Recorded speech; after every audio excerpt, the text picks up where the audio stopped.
Welcome to the Linux Gaming News Punch episode 5. My name is Liam and I'm going to be going over some of the recent interesting Linux gaming topics for the next few minutes. First up, we're going to jump on into the actual game section with Oxygen Not Included from Clay Entertainment, probably one of my favourite developers. They've announced that Oxygen Not Included, their space colony simulation game, is going to be leaving early access. It's going to do so in May, and it's going to be coming with a bunch of new content like 3 new biomes, new creatures to find, new buildings, and more. They've also announced something quite exciting, which is official mod support, making it possible for players to create their own content. Now, modding support is something that is incredibly interesting because it can extend the lifespan of basically any game. Now, modding support is absolutely amazing because it enables players to create things that the developers themselves might not have even thought of.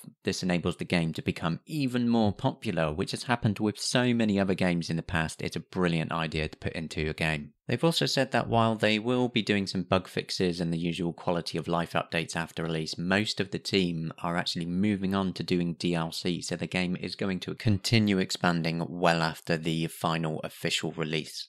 Next up, we have 2 bits of System Shock news, as Night Dive Studios have showed off some updated footage of their reboot of the original System Shock. Now, Night Dive Studios have had a bit of trouble with the System Shock reboot because they went in a direction that was quite different from the original. They ended up pausing development on it and then kind of going back and redoing it, but now it does look really, really good. This is one that was actually funded on Kickstarter. It had over 21,000 people and over $1.3 million given to them, so it's not like they didn't have a lot of money to actually get this finished. It's looking like the actual release will be sometime this year, and as far as we know, Linux support is still confirmed for it. Another bit of System Shock news is that System Shock 3, which is being made by Other Side Entertainment, might actually be coming to Linux as well. When I actually spoke to them on Twitter, they said it was too early to confirm anything just yet, but once the process is nailed down for Underworld Ascendant, it should be easier for their future titles to see Linux releases. So it's positive that they are still bringing Underworld Ascendant to Linux, and System Shock 3 is on their radar for us as well.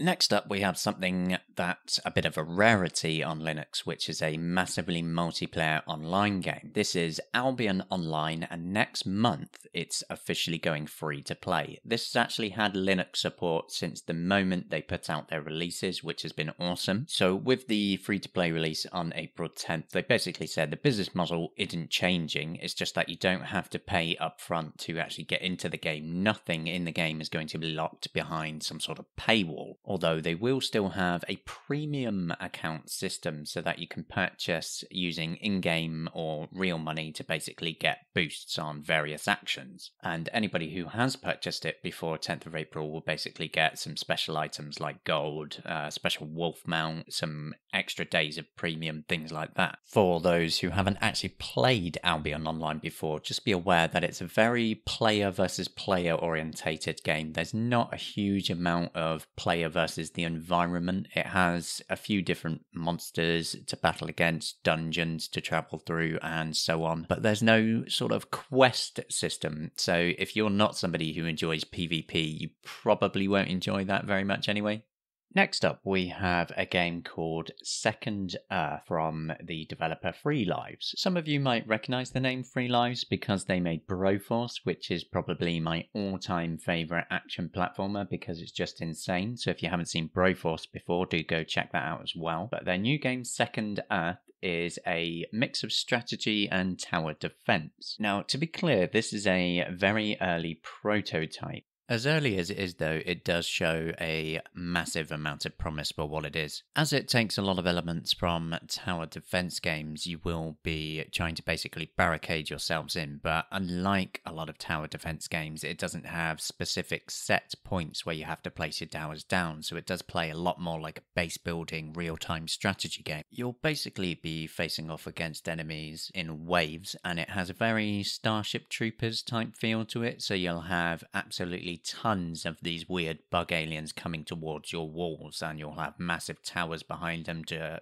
blow them away. And you can also have like little troops running alongside your walls, Tesla towers to electrocute them, and all sorts of things like that. It's very, very cool. So that's Second Earth. Do go check it out. And you've got nothing to lose on that because it's a very early prototype. It is free to play for the moment as well, which is really cool. And now we're moving on to the final game news here, is that We Happy Few from Compulsion Games is still coming to Linux, and they've given a ray of hope. I did ask them on Twitter if the Linux release is soon, as they're doing a major update to the game with different game modes, and they said, and I quote, "Closer every day!" exclamation mark. So with that in mind, it should actually be pretty soon. I mean, it's pretty overdue now. That's the end of the game news section. Next up, we're going to talk a little bit about some software, as SteamOS is alive, sort of. They've put out a new beta that's got updated drivers. It's got Mesa 18.3.4. They've updated the NVIDIA drivers as well to 415.27, and there's some security updates. And that's about all they've done. It's good, though, that they're still giving it a bit of attention. They haven't dropped it yet. There's no sign of them actually dropping it. Perhaps when Steam has the new library features out that they've teased out recently at GDC, SteamOS might see a bit of attention. Who knows? Valve are very tight-lipped, so we'll just have to wait and see on that one. Now, a bit of hardware news, as Atari have announced that the Atari VCS, surprise, surprise, has been delayed because they are upgrading the internals. They're moving over to AMD Ryzen, so it should be a bit more powerful. They're saying that the North American schedule for it should be around the end of 2019. There's a lot of things I could say about this that I'm not really sure that I should or not, because I'm not entirely convinced that it's actually a fully real product that they're going to actually put out. I'm still sort of expecting some announcements about even more delays and an eventual cancellation, but I would really like to be surprised on this because it looks really nice, and now that it's got Ryzen, it should be decently powerful to actually do some interesting things. The form factor with it is great as well. It would be really nice to have a unit like that running Linux underneath my TV.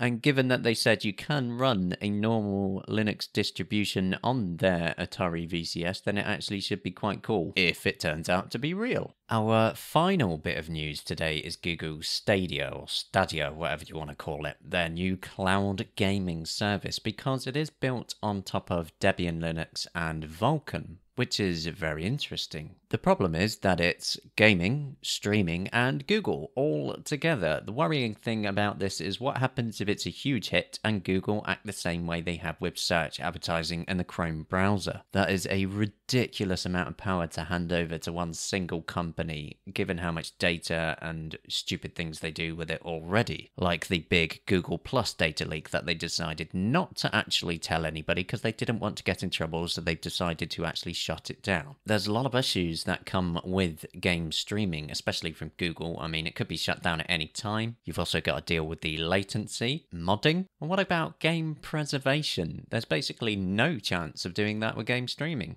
The controller looks nice though, but apart from that, I'm not really convinced by it. Too many issues, and even when it was at DGC, people who were shown the demo and tried the demo, even they could see and feel the input lag, which is not good. If you're showing it at GDC, it should be basically perfection. If you can't even get it right there, that's pretty worrying. But the slight upside to it is that it might put Linux and Vulkan far more into developers' minds than anything else has so far, which could have a good knock-on effect for the Linux desktop. We'll just have to wait and see on that one. And that's all for this week. Thank you for joining me again on the weekly Linux Gaming News Punch. My name is Liam. I have been your host, and if you want the latest and most up-to-date Linux gaming news, do check out gamingonlinux.com, and I will be here again next week. Thank you. See you later.